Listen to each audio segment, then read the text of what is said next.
हम मौजूद हैं मरियम उमर फारूक के घर में, जो 140 कनाल रुकबे पे मुहित की खास बात यह है कि 5 बेसहारा बच्चियों को जो है वो अपने घर में पनाह दी हुई है। हम लोग 5 बहन भाई हैं, तो मैं चाहती थी कि मेरे भी कोई 4-5 बच्चे हों। लोग मुझे देख के बड़ा हैरान होते हैं। उनके लिए एक डिफरेंट चीज़ है, क्योंकि मैंने एक डिफरेंट चीज़ की है ना। गरीब आदमी बच्चा अडॉप्ट कर सकता है? वॉज़न्ट ईजी, काफ़ी तंग हुई थी मैं, लेकिन मैंने हिम्मत नहीं हारी। ये प्रेफर आपने लड़कियों को किया, इसके पीछे क्या वजह थी? प्रोसीजर तो बड़ा टफ होता है। यहाँ पे एक औरत हूँ तो मैं बच्चों की तरबियत बेहतर कर सकती हूँ।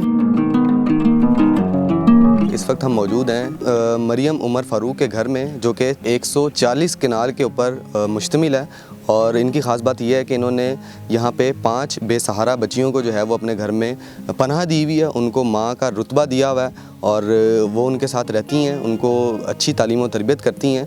और उनका जो भी बिज़नेस है वो भी हम आपसे डिस्कस करेंगे और दिखाएंगे कि उनकी तर्ज़ ज़िंदगी कैसी है। और इस वक्त उनसे आपको मिलवाते हैं और बताते हैं कि वो इन बच्चियों के लिए ख़ास तौर पे क्या पैगाम देंगी।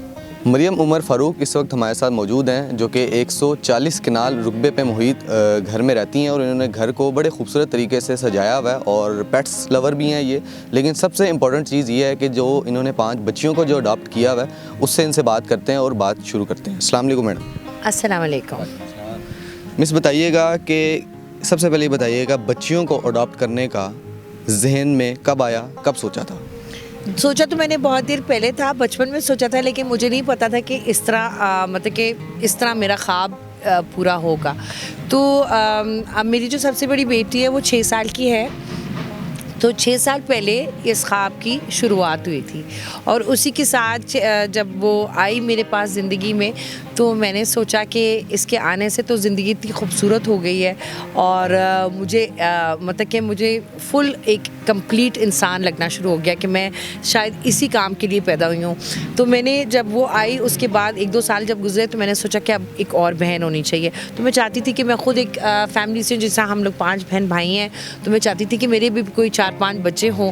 तो उसी तरह ये मेरी जर्नी बस स्टार्ट हो गई। मुझे नहीं पता था उस वक़्त कि मैं 5 बच्चे अडॉप्ट करूँगी, लेकिन वो इस खूबसूरत तरीके से चलता गया कि मैं आगे बढ़ती गई और वो काम होता गया।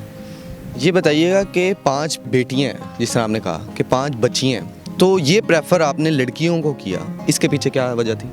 प्रेफर इसलिए लड़कियों को किया कि मुझे लगता है कि हमारे मुल्क में बहुत ज़्यादा लोग प्रेशराइज़ हो जाते हैं ये बात सोच के कि लड़कियां एक उनको बर्डन लगता है। उनको लगता है ये बहुत बड़ा बोझ है हमारे पे कि इनकी कल को शादियां करनी पड़ेगी, इनको चीज़ें देनी पड़ेंगी। तो वो बेचारे इस जिम्मेदारी से अपनी जान छुड़ाते हैं। तो मुझे लगा क्योंकि मैं ख़ुद एक औरत हूँ, तो मैं बच्चों की तरबियत बेहतर कर सकती हूँ बनिस्बत के एक लड़का हो। तो मैंने सोचा लड़कियाँ मैं बेहतर हैंडल कर सकती हूँ, सेम जेंडर है तो मुझे पता होगा इनको किस चीज़ की ज़रूरत है, किस तरह।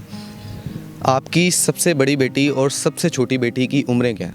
मेरी सबसे बड़ी बेटी जो है वो 6 साल की है और मेरी सबसे छोटी बेटी जो है वो अभी 1 साल की हुई है। मज़ीद इरादा रखती हैं आगे बच्चियों की अडॉप्शन के हवाले से? एक और का इरादा है मेरे दिल में, ये मेरी ख्वाहिश है। अब आप देखें कि अल्लाह ताला अगर इसको पूरा करता है या नहीं। वैसे मैं 5 बच्चों के साथ भी पूरी मुतमईन हूँ और बड़ी खुश हूँ और बड़ा मैं एंजॉय करती हूँ, लेकिन ख्वाहिश है कि एक आधा और होना चाहिए। ये बताइएगा, अडॉप्टेशन का मरहला कैसा था पाकिस्तान में, वो सारा प्रोसीजर के बारे में बताइए। एक्चुअली जी प्रोसीजर तो बड़ा टफ होता है यहाँ पे, क्योंकि यहाँ पे गवर्नमेंट, मैंने तो गवर्नमेंट चैनल्स के थ्रू ये काम किया, लीगल जिसको आप कहते हैं, एज ए गार्डियन बन के। तो वो काफ़ी इंटेंस काम होता है। मतलब कि आपकी थरली चेकअप होता है कि आप कौन हैं, आप कहाँ से आए हैं, आपका फाइनेंशियल बैकग्राउंड क्या है, आपके वालिदैन कौन है, सारी चीज़ें चेक होती हैं।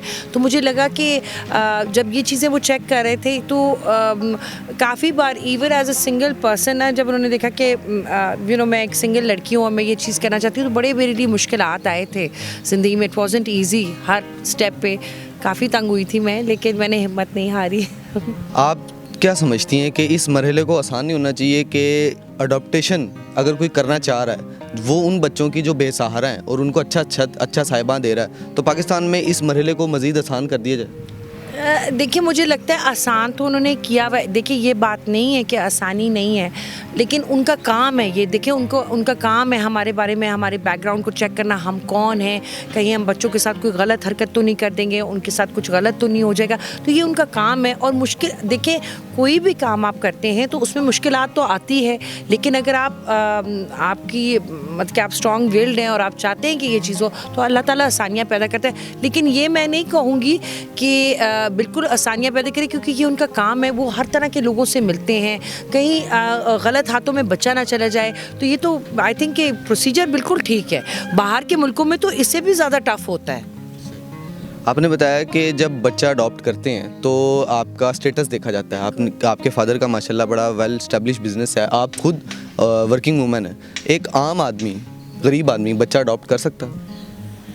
देखिए जी, गरीब आदमी को पहले तो सोचना चाहिए उसको कि क्या वो बच्चा अफोर्ड कर सकता है, क्योंकि मेजॉरिटी ये बच्चे वहीं से आते हैं। अगर आप देखें तो गरीब तबकों से ही ये बच्चे आते हैं, क्योंकि वो अफोर्ड नहीं कर पाते और कईयों को तीसरी चौथी बेटी हो रही होती है, तो घर में बड़ा उनके लिए मुश्किलात पैदा हो रही होती हैं। तो उसकी वजह से भी ये चीज़ होती है। तो मतलब गरीब इंसान कर सकता है, लेकिन हमारे यहाँ कॉन्सेप्ट ये भी बहुत ज़्यादा है कि वो अक्सर बहन भाइयों की औलाद ले लेते हैं।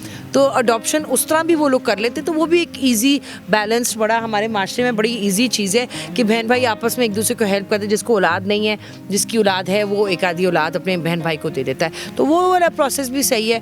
लेकिन मुझे लगता है कि जो ये वाला प्रोसेस है, इसमें टाइम टेकिंग तो ये सारी चीज़ें होती हैं। ये बताइएगा कि घर वालों का क्या रिएक्शन था जब आपने बताया कि मैंने इस तरह अडॉप्ट करना है? तो घर वाले क्या कह रहे थे? घर वालों का तो जी ऐसे ही रिएक्शन था जैसे हर घर वाले का होता है। वो तो शौक में चले गए। उन्होंने कहा कि तुम्हारा मतलब क्या है कि तुमने ये चीज़ करनी।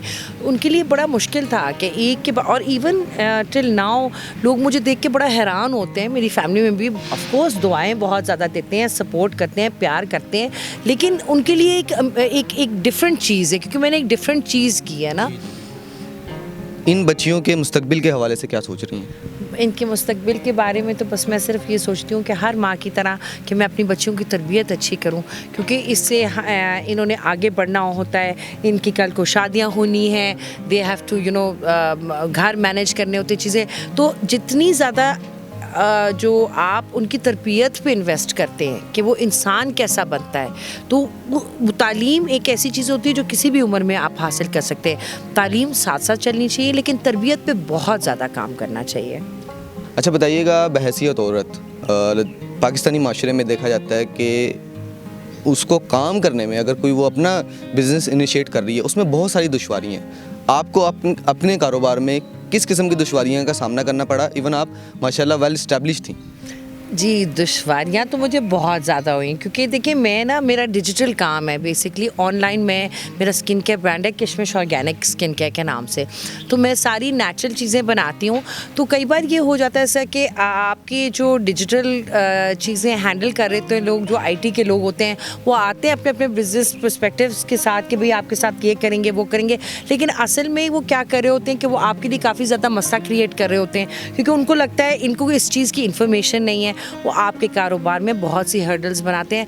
मेरा तमाम ख़वातीन के लिए ये पर्सनल मैसेज है कि ऐसा कोई काम नहीं है जो हम नहीं कर सकते, और अपने डिजिटल जो आप काम कर रहे होते हो उस पर आपका टोटल कंट्रोल खुद होना चाहिए। क्योंकि मेरे साथ सर ये हुआ है कि मेरे कारोबार में कोई आया, जैसे मेरा कोई थोड़ा सा IT से रिलेटेड चीज़ें, वेबसाइट वगैरह संभाले, थोड़ी देर के बाद मेरे पूरे कारोबार पे ही कब्जा करके बैठ गया, और मतलब कि मेरे कारोबार को नीचे किया, प्रोडक्ट्स में मतलब कि प्रोडक्ट्स को आगे पीछे फॉर्मुलेशंस को चेंज किया।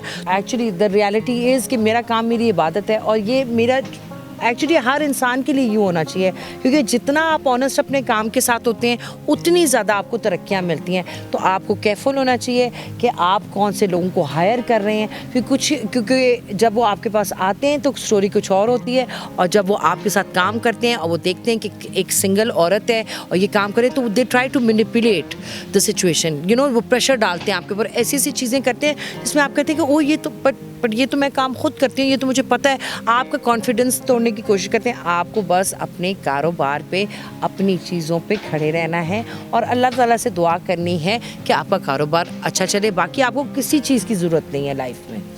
अच्छा बताइएगा, हमने देखा कि आपको माशाल्लाह आप पेट लवर हैं, ये शौक़ कैसे आया? ये भी मुझे बचपन का ही शौक़ है। मेरे अम्मी अबू बड़े तंग हैं मुझसे एक्चुअली, कि कोई भी चीज़ होती कहते हैं कोई नई बिल्ली या कुत्ता तो नहीं ले लिया। मतलब मुझे बचपन से ही शौक़ है। मुझे लगता है कि इनके साथ जब मैं टाइम स्पेंड करती हूँ तो बड़ी एक पॉजिटिव एनर्जी होती है। बच्चे भी मेरे बड़े इन्जॉय करते हैं इनके साथ। जनरली मुझे बस खूबसूरत लगते हैं ये और इनकी देखभाल करने में मज़ा आता है। हमने सुना है इतने बड़े घर में गार्डनिंग का इंतज़ाम भी आप खुद अपने हैंड ओवर रखती हैं, ये कैसे करें? जी, मुझे बहुत ज़्यादा शौक़ है। मुझे और मेरे फादर को बहुत ज़्यादा शौक़ है, तो अक्सर मैं उनसे भी एडवाइस दे रही होती हूँ कि मुझे क्या-क्या चीज़ें करनी है गार्डनिंग के हवाले से।